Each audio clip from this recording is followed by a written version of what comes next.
반갑습니다. 일주일 동안 잘 지내셨죠? 네. 별일 없으셨고요? 네. 오늘의 이야기는 새 이야기입니다. 새 얘기로 시작하려고요. 장자에 보면은 바다새 이야기가 있어요. 바다새 이야기인데 이건 제물론에 있는 얘기는 아닙니다만 바다새 이야기가 굉장히 중요한 얘기라서 제가 읽어드리려고 해요. 373쪽입니다. 바다새의 행불행이라는 제목으로 써있죠? 읽어보겠습니다. 공자가 말했습니다. 너는 들어보지 못했느냐? 옛날 바다새가 노나라 서울 밖에 날아와 앉았다. 노후가 이 새를 친히 종묘 안으로 데리고 와 술을 권하고 구소의 음악을 연주해주고 소와 돼지, 양을 잡아 대접했다. 그러나 새는 어리둥절해하고 슬퍼할 뿐 고기 한 점 먹지 않고 술도 한 잔 마시지 않은 채 사흘 만에 죽어버리고 말았다. 예. 굉장히 슬픈 이야기죠. 굉장히 아름다운 새가 있어요. 그 새가 너무 좋아가지고 그 새를 잡아다가 종묘에 모셨다는 것은 제일 인간이 도달할 수 있는 최고의 위치에 모셨다는 거예요. 그 다음에 임금이 먹을 수 있는 가장 맛있는 음식을 대접하고 인간이 들을 수 있는 가장 아름다운 음악을 들려줬지만 이 새는 어리둥절해 하면서 있다가 결국은 죽고 말았어요. 왜 그랬을까요? 왜 그랬을까요? 새가 살아가는 방식이 있는 거야. 그죠? 새는 새가 살아가는 방식이 있고, 새가 좋아하는 소리가 있고, 새가 좋아하는 음식이 있겠죠. 뭐 지렁이 같은 거 아니겠어요? 물고기나 지렁이. 그런데 이 사람은 자기의 관점에서 오상화가 안 된 거지. 자기의 관점에서 자기가 제일 좋아하는 거, 자기가 제일 듣기 좋은 거, 자기가 제일 편한 곳에 모시고 먹이고 들려준 거야. 그러니까 어찌 보면은 최선의 사랑을 베푼 거야. 최선의 호의를 베푼 거죠. 근데 그 최선의 호의의 결과가, 사랑의 결과가 결국은 새를 죽게 만들었다라는 거예요. 굉장히 슬픈 이야기예요, 이게. 만약에 그 새를 바꿔서 새가 자기 애인이라고 생각해 보세요. 애인을 만났어. 애인을 너무너무 사랑해. 자기가 정말 좋아하는 장소로, 자기가 정말 좋아하는 음식으로, 자기가 정말 좋아하는 음악을 들려줬어. 그 속에는 무슨 기대가 있을까요? 당연히 그 사람도 그걸 좋아해야 되는 거죠. 그런데 그 소리를 듣고 그 음식을 먹고 그곳에 간 그 남자가 죽어버렸어. 죽어버렸다면 너무 좀 극단적이지만 화가 나서 사라져버렸어. 나는 사랑을 베풀었는데 그는 화가 나서 사라졌어. 또 자식이라고 생각해 보자고요. 자식은 내가 너무 애지중지해가지고 정말 내가 갖고 싶은 걸 다 주고 싶잖아요. 내가 갖고 있는 재산, 뭐 맛있는 거, 좋은 걸 다 베풀어주고 싶은 게 자식에 대한 사랑 아니겠어요? 그런데 그러한 사랑을 베풀었더니 내가 기대하는 바는 자식이 좋아하고 잘 성장하기 기대했으나 자식이 죽고 말았어요. 너무 비극적이겠죠. 혹시 우리의 사랑은 그런 거 아닐까요? 내가 만들어 놓은 나의 상 속에다가 다른 존재를 넣어놓고 내 방식대로 양육하고 내 방식대로 키우고 내 방식대로 사랑을 하는 거야. 근데 다행히 살아남으면 좋지만 만약에 나하고 다른 존재라고 한다면 죽는 거죠. 사랑이란 이름이 만들어내는 폭력일 수도 있다는 거죠. 여기서 우리는 장자가 가지고 있는 아주 묘한 매력을 느껴요. 장자는 공자나 이런 양반하고 다르게 공자 같은 경우에는 보편성을 이야기했어요. 그래서 네가 원하지 않는 건 남한테 해주지 마라. 네가 원하는 거면 남한테 먼저 해줘라. 이런 얘기를 했어요. 이 이야기의 핵심은 뭐냐면 나하고 남이 같다는 거예요. 나하고 남은 같다.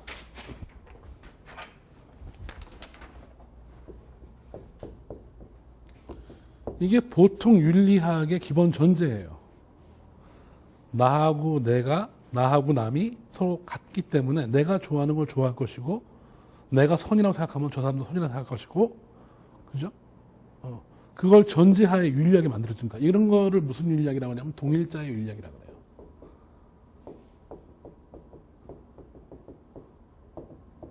내가 좋아하는 건 너도 좋아할 거야 라는 거죠. 공자도 그러했고 대부분의 철학자들이나 윤리학자들은 나하고 남이 같은 존재라고 생각해요. 그런데 장자는 희한해요. 나하고 남은 근본적으로 다른 존재예요.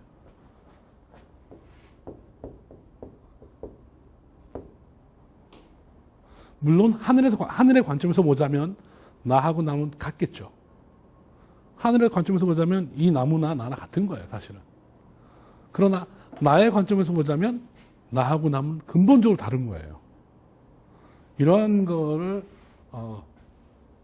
타자의 윤리학이라고 해요.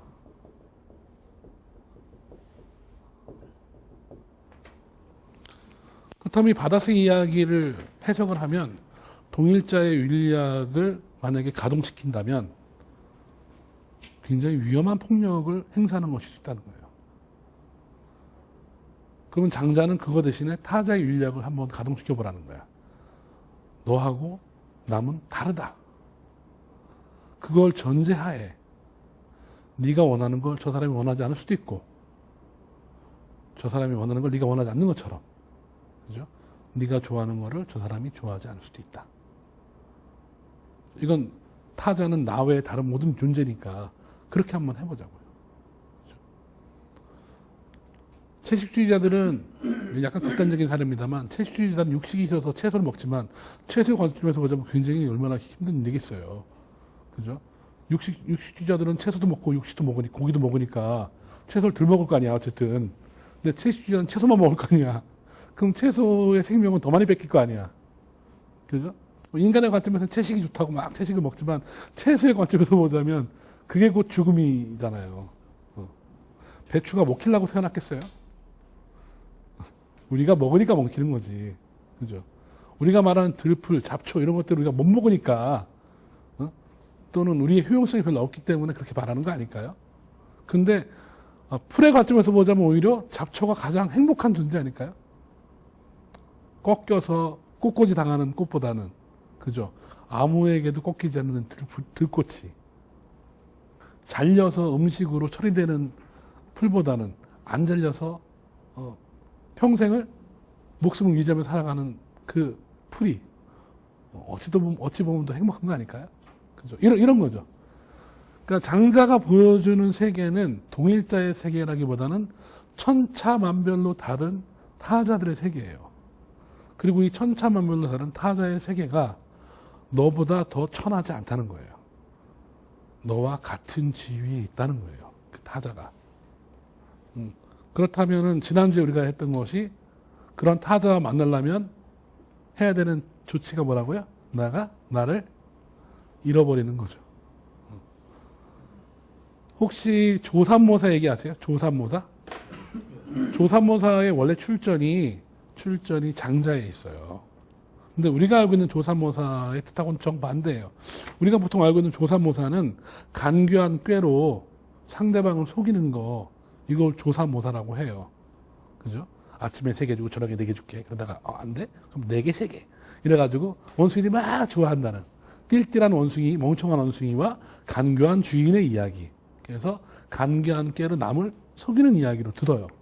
근데 사실은 그거하고는 장자에 나온 얘기는 그거하고는 정반대 얘기예요.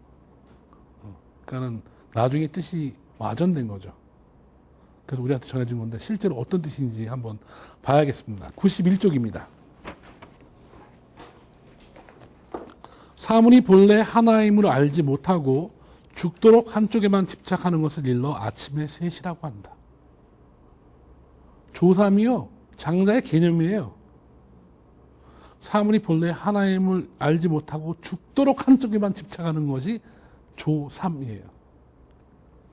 아침의 셋, 조삼이란 무슨 뜻인가?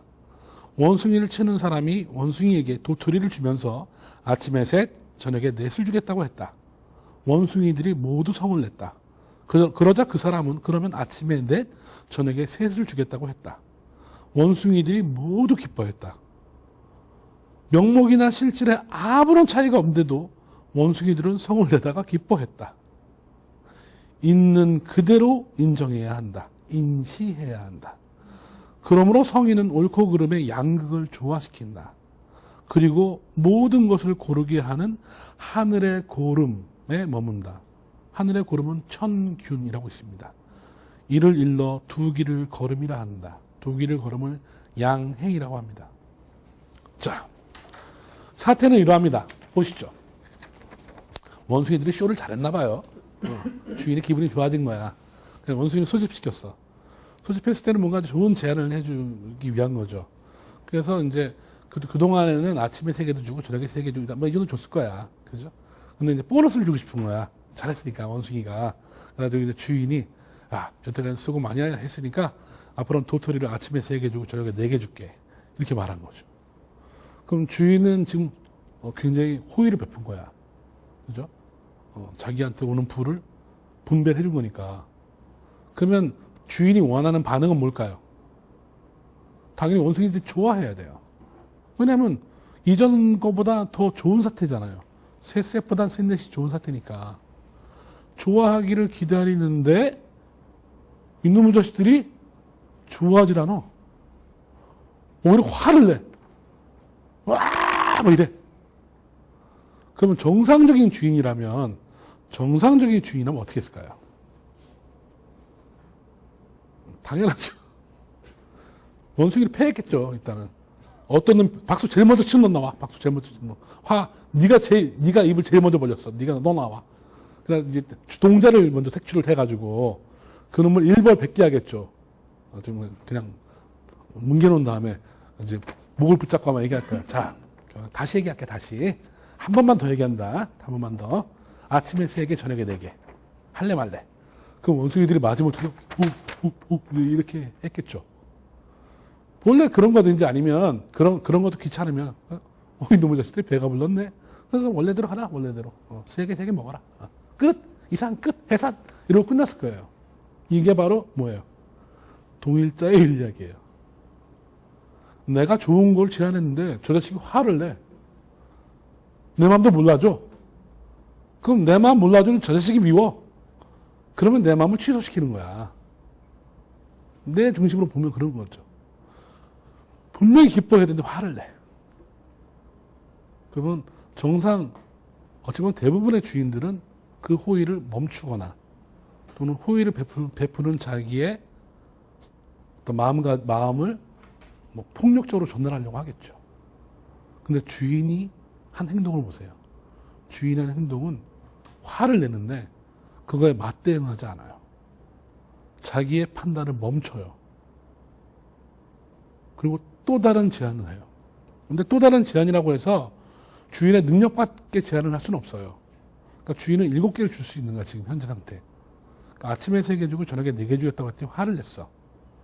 그러니까 이번에는 같은 급이지만 다른 제안을 해요. 그러면 아침에 4개를 주고 저녁에 3개 줄게. 원숭이들이 다 좋아해. 이것도 이해가 안 되는 거야, 솔직히 말하면. 주인의 머릿속에서는 3 더하기 4나 4 더하기 3이나 7이잖아요. 그럼 좋아하려면 이미 좋아하든지 화를 내려면 같이 화를 내든지 해야 되는데 아침에 3개, 저녁에 4개 준다고 했을 때는 화를 내다가 아침에 4개, 저녁에 3개 준다니까 다 좋아해. 화를 내는 마음도 알 수 없어. 그리고 좋아하는 그 이유도 알 수가 없어. 주인은 사실 그래요. 이해가 안 돼, 도대체. 왜 화를 내고 왜 좋아하는지. 그러나 결론은 원숭이가 기뻐했어요.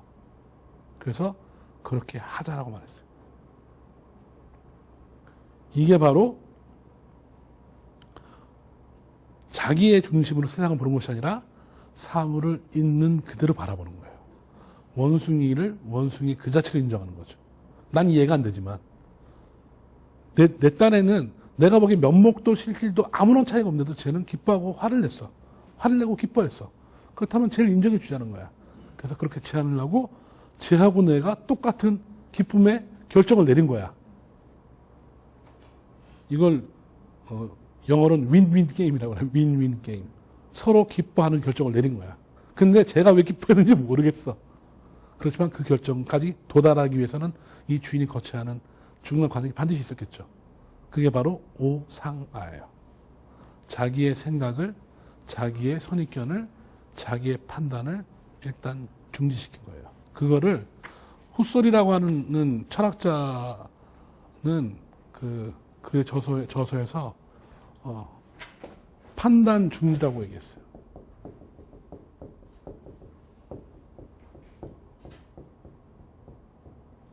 에포케라고 있는데요. 판단 중지 또는 괄호치기라고 해요. 자기의 생각이 있어요. 자기의 생각이 있지만 그 자기의 생각이 옳다고 자기는 분명히 믿어요. 그런데 그 자기의 생각을 상대방이 제대로 반응 안 했어. 그럼 상대방을 탓하는 것이 아니라 자기의 생각을 멈추는 거예요. 이게 아닌가벼? 판단 중지하는 거야. 그리고 자기의 판단을 가로치는 거야. 자기의 태도를 의심하는 거야. 이게 쉬운 것 같지만 이게 제일 어려운 거예요. 아기를 품었다면 그러지 않을 수 있지만 난 정말 선의로 한 거거든. 근데 그 선의가 선의로 먹히지 않을 때 화가 날 수밖에 없어요. 근데 그 화를 내지 않고, 저쪽에서 화내면 나도 화나는 거지. 화를 내지 않고 판단을 중지하고 또 다른 제안을 할 수 있는 힘, 이게 바로 타자의 윤리학의 제1자세예요. 자기의 제안이 먹히지 않을 때 자기의 판단을 멈추고 자기의 능력 안에서 또 다른 제안을 할 수 있는 힘. 그렇게 해서 결국 주인도 원숭이도 만족한 결론에 도달하는 거죠. 그것을 사물을 있는 그대로 바라본다고 해서 인시라고 했고, 하늘의 저울로 재본다고 해서 천균이라고도 해요.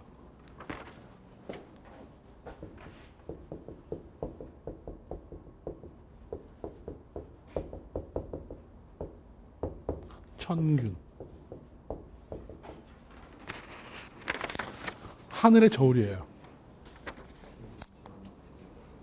불가에 보면 재미난 얘기가 있어요.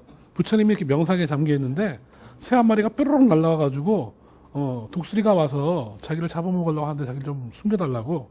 그래서 부처님 품 안에 딱 이 새 조그만 새를 숨겨요. 독수리가 봤죠. 독수리가 와가지고 삥 와요. 와가지고 부처한테 그 새를 내놓으라 그래요. 내놓으니까는 불쌍하잖아, 이 새가. 그래서 이 새 너무 불쌍하니까 내줄 수 없겠다. 그랬더니 당신은 그 새가 불쌍하지만 내가 만약 그 새를 못 잡아가면 우리 새끼는 굶어 죽을 거다 지금. 근데 우리 새끼 먹이려고 하는 거니까 그 새가 나한테 꼭 필요하다. 당신은 지금 굉장히 위험한 일을 하고 있는 거다. 그랬더니 부처가 자비심이 생겨가지고 그러면 이 새의 무게만큼 내 살을 도려내라. 그걸 가져가라. 라고 말을 해요. 베닉스의 상인같이. 그래서 그때 독수리가 알았어, 오케이. 대신 이게 무게를 측정을 해야 되니까 내 신을 부르겠다. 라고 해서 이제 신을 불러요. 공평하게 이제 중재를 설 신이죠. 이제 저울을 들어요. 새를 여기에 딱 이렇게 얹혀놔요. 그 다음에 부처의 살을 새보다 훨씬 크게 띄어가지고 올려놔요. 근데 새가 더 무거워. 부처가 이상하다. 팔을 띄어서 올려놔요. 근데 새가 더 무거워. 이쪽 팔도 띄어 올려놔. 새가 더 무거워. 다리, 몸통, 자기 머리까지 부처가 다 올라가자 이게 추가 딱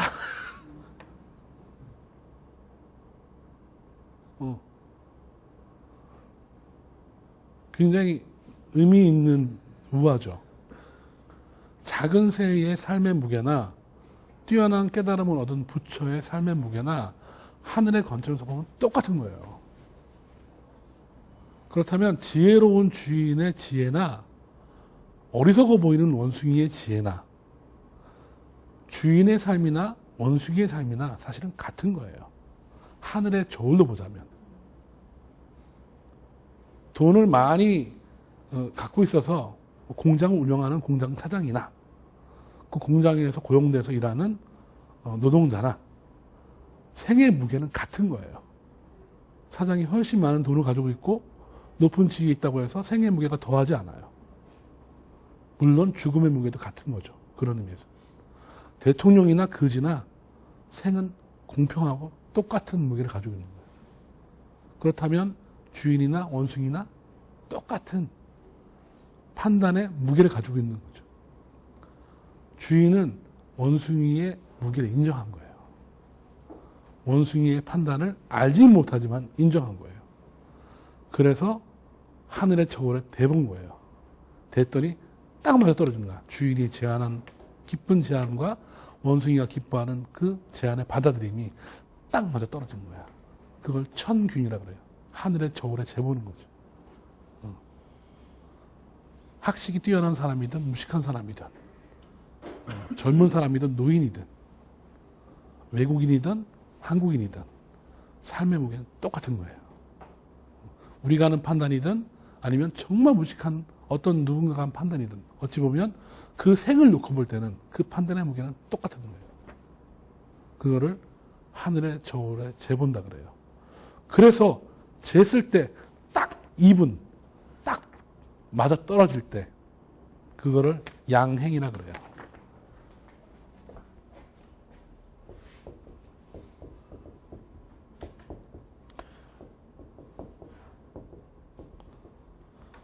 양행이란 두 길을 걷는 거예요. 두 길을 함께 걷는 거예요. 주인이 주인의 길만 걷는 것이 아니고 주인이 주인의 길도 걸으면서 원숭이의 길도 걸어본 거예요. 그렇죠? 이거는 뭐 우리 그냥 일반적인 표현으로 치면 역지사지? 역지사지라고 해요. 내가 내 생각으로 생각을 한번 쭉 진행해 보지만 상대방의 생각으로도 생각을 쭉 진행할 수 있는데 물론 그건 나의 상상력이 이제 얼마나 풍요로운가의 문제겠죠. 역지사지 해본다고 다 되는 건 아니에요. 역지사지도 능력이에요.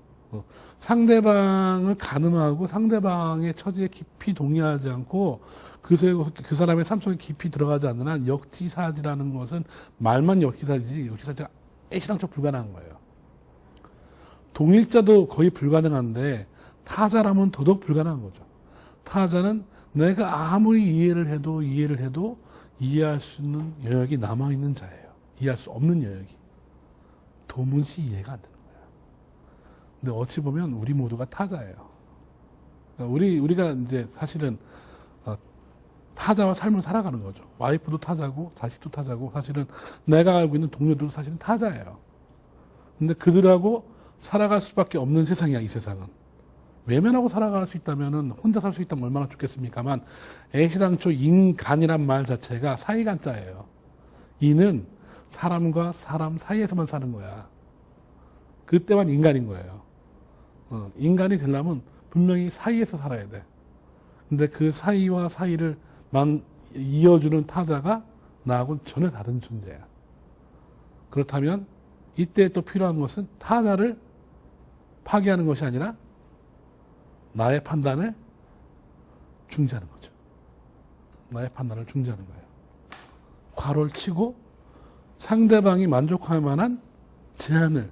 근데 만약에 3개, 4개 했는데, 근데 4개, 3개로 하니까 좋아했잖아요. 4개, 3개 했는데 원숭이가 또 화를 냈으면 이 주인은 어떻게 했을까요?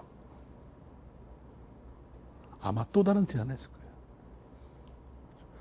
이게 이제 스토리니까 딱 2번 만에 해결이 끝나지만 농사협의회도 이게 한두 번 만에 끝나는 게 아니잖아요. 인생에서 어떠한 거에 합의 지점에 도달하는 것은 그렇게 쉬운 건 아니에요. 어찌 보면 그 합의하는 그 과정이 실패일 수도 있어요. 실패할 수도 있어요. 그런데 이 실패는 굉장히 소중한 실패예요.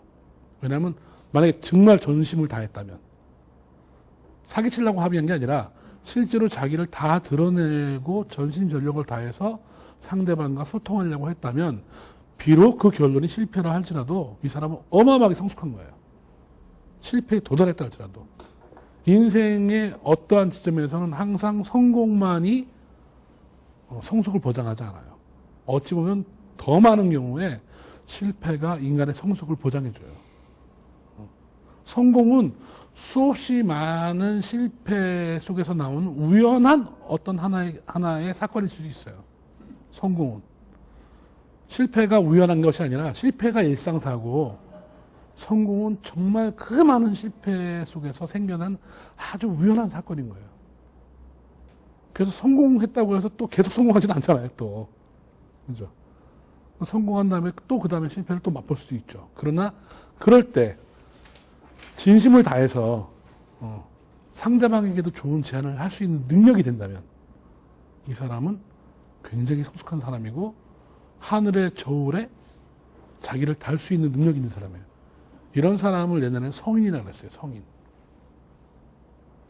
그러니까 우리 같은 평범한 사람은 그 경지까지 가려면 굉장히 많은 노력이 필요하겠지만 어쨌든 이 원숭이 주인은 우리가 알고 있는 상식적으로 간교한 자, 남을 속이는 자가 아니라 끊임없이 자기의 판단을 멈추고 상대방을 위해서 좋은 제안을 할 수 있는 자, 상대방이 즐거워할 때까지 좋은 제안을 할 수 있는 자. 그렇다면 정말 굿 리더 아니겠어요? 그죠? 굿 리더는 착한 사람 또는 좋은 생각을 가지고 있는 사람이 굿 리더가 아니에요. 착하고 좋은 생각은 누구나 가질 수 있어요.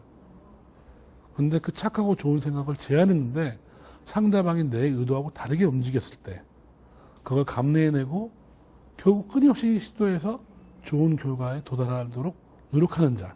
이게 굿 리더인 거죠. 그런 의미에서 우리가 어렸을 때는 올바른 판단을 하는 것, 그렇죠? 올바른 생각을 갖는 것, 이게 매우 중요하다고 생각했을지 모르지만 나이가 먹으면서 삶을 살다 보니까 옳은 판단만큼 중요한 것이 옳은 태도이고 옳은 태도만큼 지나는 것이 옳은 삶인 거예요. 삶의 과정이 그 옳음을 증명해내지 않는다면, 중간에 포기한다면, 그러면 또 원숭이는 피박살 날 수도 있겠죠. 어쩌면 죽을 수도 있어, 원숭이도. 어찌 보면 굉장히 긴장 넘치는, 그죠? 이거야말로 정말 스펙타클한 현상 아닙니까? 비단 원숭이만 아니겠어요? 우리가 삶을 살면서. 무수히 만난 타자들이 원숭이만은 아닐 거예요. 어찌 보면 애인의 이름으로도 나오기도 하고, 친구의 이름으로 나오기도 하고, 사업상의 동반자, 파트너의 이름으로 나오기도 하고, 동지의 이름으로 나오기도 하고, 친구의 이름으로 나오기도 하죠. 그러나 잊지 말아야 할 것은 그렇게 어떠한 이름으로 나오는 사람이건 그 사람이 타자라는 걸 잊지 말아야 돼요. 그래서 부부들이 하는 말 중에서 말도 안 되는 말이 있어요. 왜 내 마음을 몰라주는 거야? 이거 있잖아요. 왜 여태까지 살면서 내 마음을 이렇게 몰라줘? 나 아직도 못 믿어? 이런 그 되물음, 그건 모를 수밖에 없는 거라고. 믿을 수 없는 것일 수도 있어요. 그러니까 그렇게 자기를 강제로 동의시키려고 하는 그러한 행동에서 벗어나서, 그죠? 상대방이 타자의 힘을 인정하고 그의 언어로 그에게 맞는 제안을 하는 거, 이게 무지하게 힘든 일이에요. 그러나 그걸 해낼 수만 있으면 우리는 세상을, 사물을 있는 그대로 볼 수 있는 거예요. 그걸 해낼 수만 있다면 우리는 하늘의 저울에 우리의 삶을 대볼 수 있는 거예요.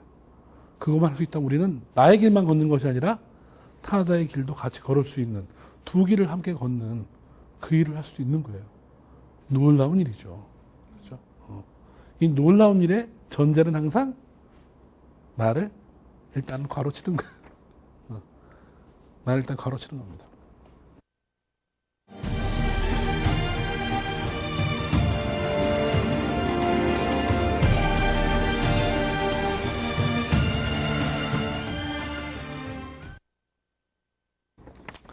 그래서 나라고 하는 경계가 없어질 때,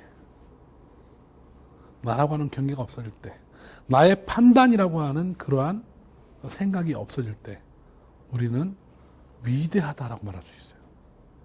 그 위대함 도에 대해서 한번 읽어보도록 할게요. 106쪽 볼까요?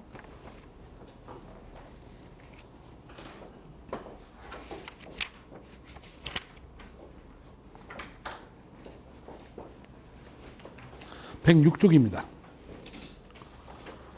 무릇 위대한 도는 이름이 없다. 위대한 변론은 말이 없다. 위대한 이는 편애하지 않으며 위대한 겸손은 밖으로 도려내는 겸양이 아니다. 위대한 용기는 사람을 해치지 않는다. 도가 훤히 들여다 보이면 도가 아니고 말도 변론만을 위한 것이라면 부족하다. 이니 융통성이 없이 굳으면 두루 펼칠 수 없다. 겸손도 드러나게 하면 믿기지 못하며 용기가 사람을 해치는 것이라면 될성 부를 것이 못 된다. 이 5가지는 본래 둥근 것이지만 잘못하면 뭐가 난다. 그러므로 알지 못함을 알고 멈출 줄 아는 사람은 완전한 사람이다.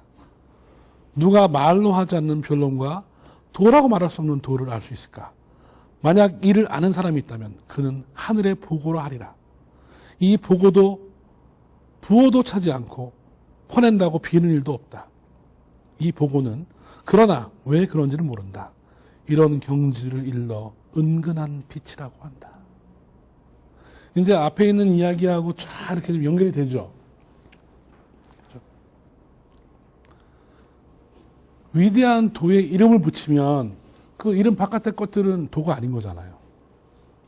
예를 들면 기독교만이 하나님을 알 수 있는 종교야 라고 말하면 기독교가 아닌 종교는 하나님을 알 수 없는 종교가 되는 거잖아. 그거는 교만인 거잖아요. 어떻게 하나님이라고 하는 거대하고 위대한 존재가 기독교라는 종교적 체질 안에만 있겠어요. 그죠?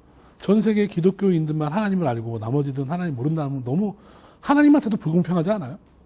그죠? 어찌 보면 위대한 도는 이름이 없는 것일 수 있어요. 하나님이란 말 자체도 어찌 보면 하나님이 원하는 이름이 아닐지도 몰라요.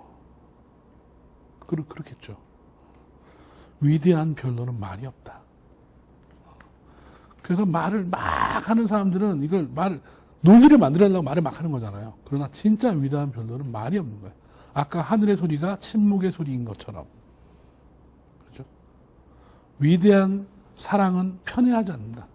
악한 놈이라고 더 미워하고 좋은 놈이라고 사랑하고 이러지 않는다. 그래서 예수라는 젊은이가 원수를 사랑하라는 말을 말도 안 되는 말이잖아요. 하는 것도 아마 이런 맥락이었을 거예요. 위대한 사랑은 편애하지 않아요. 원수라고 해서 미워하고 사랑하는 사람에게 더 사랑하고 이러지 않는다는 거죠. 위대한 겸손은 밖으로 드러내는 겸양이 아니다. 그리고 위대한 용기는 사람을 해치지 않는다. 간디의 용기가 그런 용기 아니겠어요? 간디 용기가? 유교 경전에 보면은 공자님 말씀 중에서 남방의 용기하고 북방의 용기가 있어요. 북방의 용기는 용감하게 전투에 나가가지고 용감하게 적을 무찌르다가 적의 손에 자기가 죽는다고 하더라도 꿈쩍 안 하고 당당하게 위풍도 당당하게 죽는 죽음이에요. 그 북방의 용기예요. 근데 남방의 용기는 뭐냐면 용기를 부려할 때 폭력을 행사하지 않아요. 폭력을 행사하지 않고 상대방을 끌어안고 상대방을 넉넉히 받아들여요. 상대방의 폭력을 행사한다고 똑같은 걸로 대갚음하면 이게 악순환이 되는 거잖아요. 그 폭력을 자기 선에서 멈춰요. 그리고 폭력을 사랑으로 갚아. 간디가 한 거예요. 그게. 간디는 저항을 아주 강력하게 한 거예요. 비폭력 저항이에요. 무저항이 아니에요. 저항을 하되 비폭력을 한 거예요. 이게 제일 무서운 저항이에요. 폭력적인 저항은 상대방이 더 큰 폭력만 있으면 돼요. 근데 폭력적이지 않은 비폭력적 저항은 상대방이 아무리 위대한 큰 힘을 가지고 덤벼도 이거보다 클 수는 없어요. 여기는 폭력이 아니니까. 그렇다면 어찌 보면 위대한 알미라는 것도 어찌 보면 아무것도 모르는 거. 그게 위대한 알미일 수도 있어요. 그래서 뭐라고 표현했냐면 알지 못함을 알고 멈출 줄 아는 사람만이 완전한 사람이다. 이런 표현을 쓰는 거예요. 자기의 지식이, 자기의 판단이, 자기의 경계가 한계가 있다는 걸 분명히 아는 사람. 그래서 내가 온전히 알지 못하고 있구나 라는 걸 아는 사람. 이 사람이 완전한 사람이다 라고 말하고 있는 거죠. 노노의 공자도 이런 말 했어요. 제자한테 내가 너에게 알매에 대해서 알려주마. 아는 것을 안다고 하고 모르는 것을 모른다고 해라. 그게 알미다. 그러니까 모르는 거를 모른다고 말하는 건 무지가 아니라 지혜예요. 굉장히 용감한 지죠. 모릅니다 라고 말할 수 있는 용기가 얼마나 큰 용기겠어요. 특히 상대방이 다 보고 있어. 근데 모른다라고 말할 수 있는 용기, 이게 제일 큰 용기 아니겠어요? 아는 걸 안다고 말하고 모르는 거를 모른다고 말하는 것. 그게 공자가 말하는 알미예요. 소크라테스도 평생을 나는 아무것도 아는 게 없어 라고 말하다가 죽었어요. 그렇게 지혜로운 사람이 나는 아는 게 아무것도 없어 라고 말했어요. 그런 서양과 동양의 이 무지의 지, 나는 아무것도 아는 게 없다라고 말했던 이 지가 장자의 큰 지, 어찌 보면 대지라고 표현할 수 있겠네요. 큰 지가 아닐까요? 내가 알고 있는 그 지식이, 내가 판단하고 있는 그 판단이, 내가 맞다고 생각하는 그 윤리가 사실은 완전하지 않다는 것. 그리고 언제든지 바뀔 수 있다는 것. 그거를 인정하고 자기 생각을 멈출 줄 아는 자. 그 자가 역설적으로 완전한 자다. 굉장히 장자는 역설적인 표현이 많아요. 그런 사람은 하늘의 보물을 가지고 있는 거다. 하늘의 보물을. 그리고 그런 사람에게 나는 빛은 무슨 빛? 은근한 빛이다. 은근한 빛. 한자로 뭐라고 써있냐면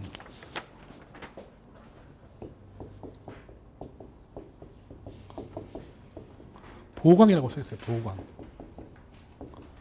이게 은은하다는 뜻이에요. 은은하다. 제가 지난주에 재물론 얘기하면서 제일 처음에 노자의 화광동진 이 얘기했죠. 기억나세요? 네.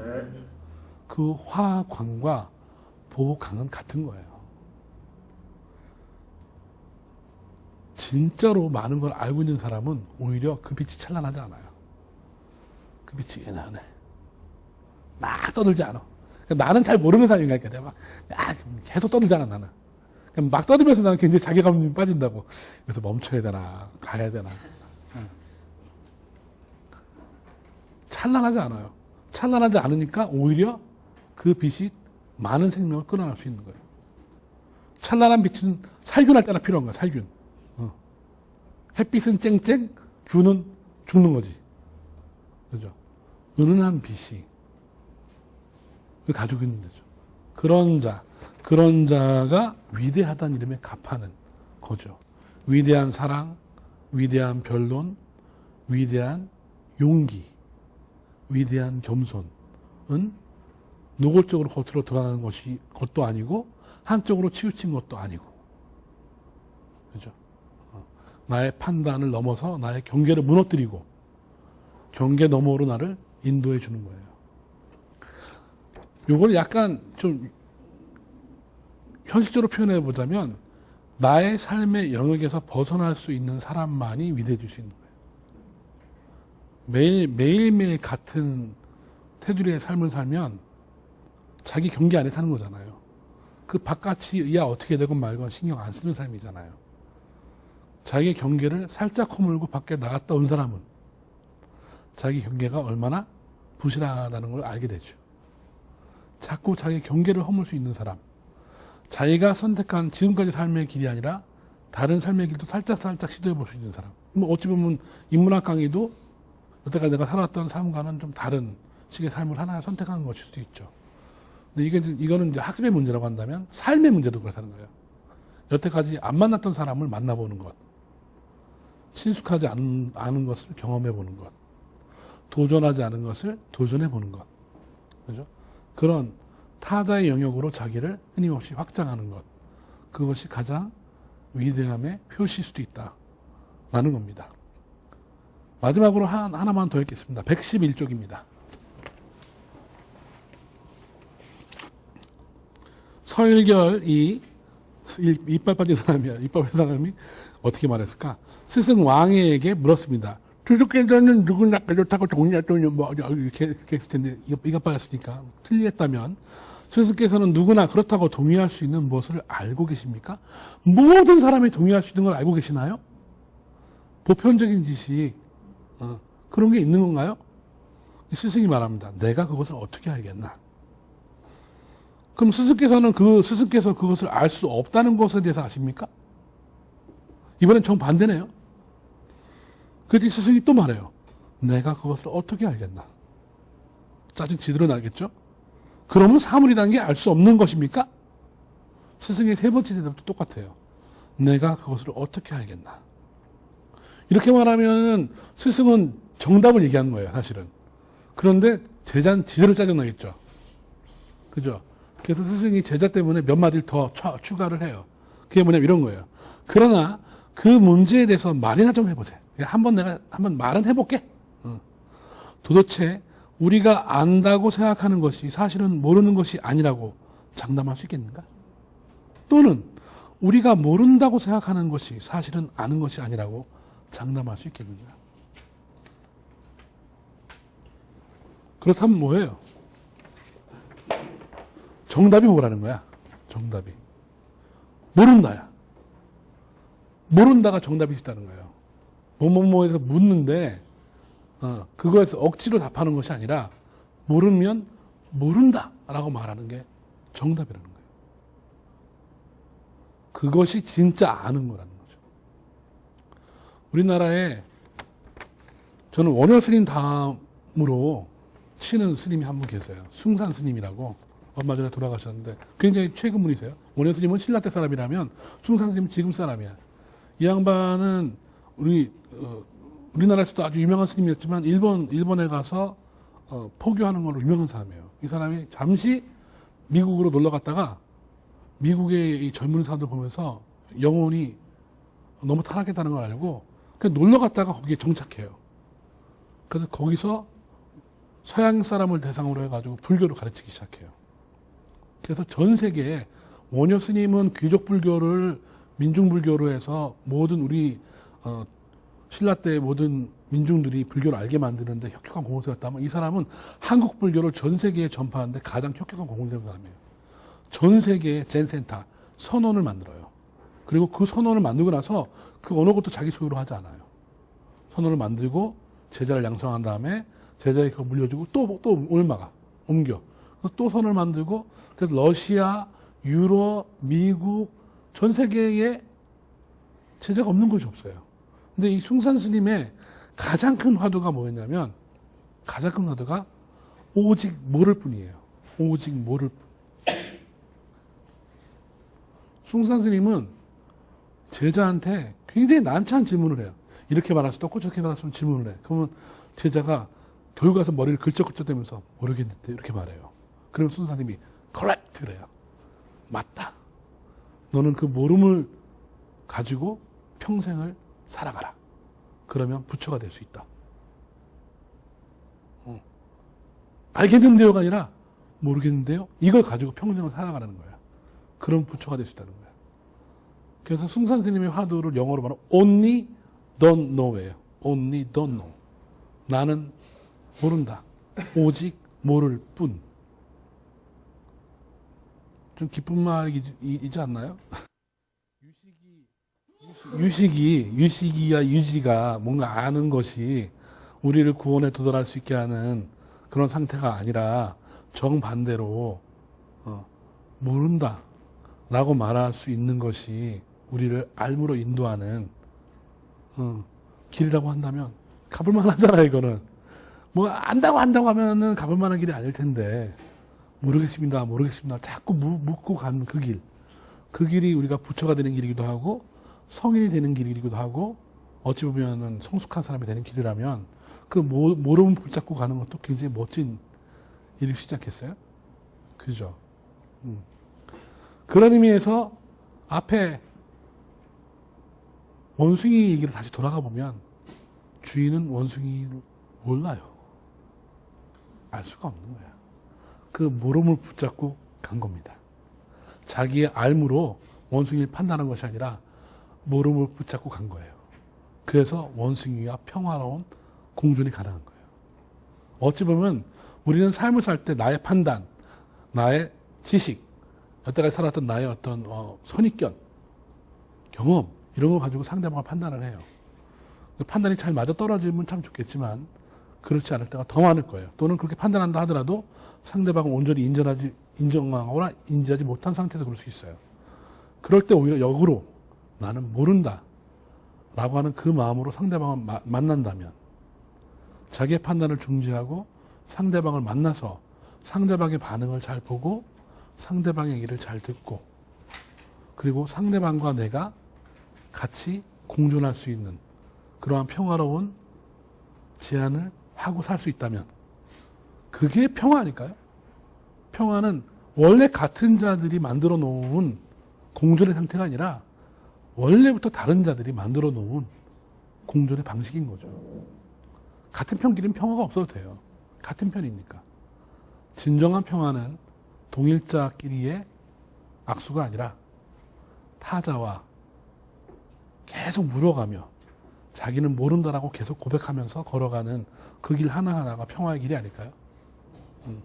제물론을 통해서 이 세상을 평등하게 보라 라고 하는 장자의 지혜는 어찌 보면 오늘날 우리에게 이 세상의 평화를 원하는가, 성숙한 삶을 원하는가, 그렇다면 모른다는 길로 가봐라 라고 제안하고 있는 거 아닐까요? 일주일 동안 이 모른다의 길을 한번 가보시고 나를 잃었다 하는 길로 한번 가보세요. 그리고 어떻게 변화됐는지 다음 주에 또 만나서 얘기해 봅시다. 감사합니다.